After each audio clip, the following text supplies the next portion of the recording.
Okay. So today,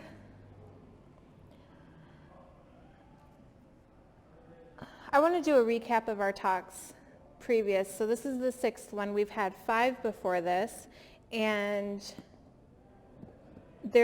I've kind of been trying to drop little gems of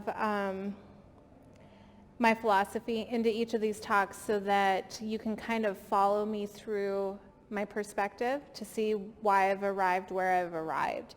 So I just want to recap those previous talks, and I'm going to be really quick about this.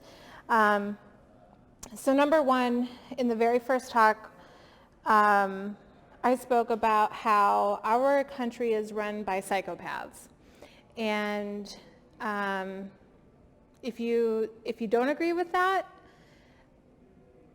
I mean, you just haven't been paying attention. And I say that completely without judgment, but you just haven't been paying attention. And that's okay if you don't agree with that. But that's probably the center point of where that's in the center of my perspective of the world, is that our country, our freedom, our liberty is determined by psychopaths. So we're going to let that one go. But these people who believe that they have authority over us are attempting to control our reality. And they do that in many different ways. They do it through media. They do it through popular culture. They do it through algorithms on Facebook and YouTube and Twitter.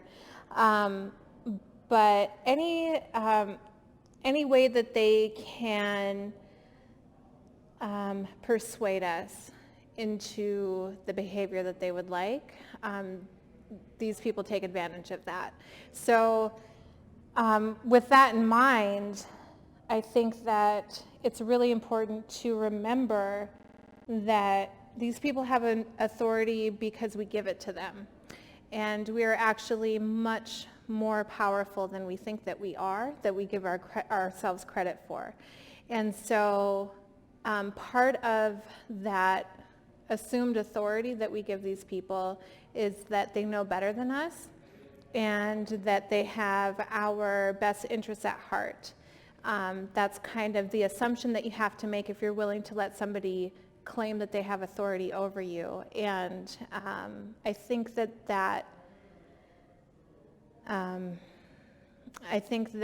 giving that assumption is a clear indication that we really don't understand how powerful we are. Just the fact that we believe that somebody should be able to have authority over us is wrong and unhealthy and unnatural. But the power that we have comes with responsibility. I'm not trying to rip off Spider-Man.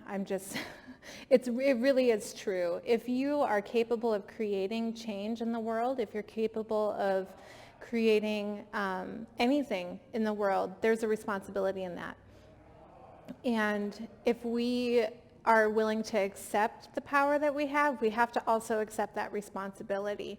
And I've brought this up a few times in the talks because it's really important. I'm not going to shame people for wanting to live a normal, uneventful life. I'm not going to shame people for wanting to do good enough. That's not the perspective that I have. I just believe that if people really understood what their true worth was actually, that the contributions that we see from individuals would be far greater. We wouldn't just have an Elon Musk. We would have 1,000 Elon Musks. We wouldn't just have one Microsoft. We would have countless Microsoft. So I think that we need to trust ourselves more. We need to trust that inner voice inside us that tells us that we're capable and that we're able and that we are good enough. We need to trust that voice. And not only do we need to trust that voice in ourselves, we need to trust that of our brothers and sisters. We need to make sure that anyone who is attempting to contribute is supported, because no man is an island. We can't do things on our own. Even if it's a small piece of information that you got from a stranger that changed or helped shape your worldview, that was a contribution from another person that needs to be recognized and accepted. And so those little gems are available everywhere if you are willing to trust in other people. And I think that part of trusting in yourself, or how's a better way to say that? When you begin to trust yourself more, you start to trust other people more. And so I think that that's the first step, is listening to that inner voice that was maybe squashed as a child.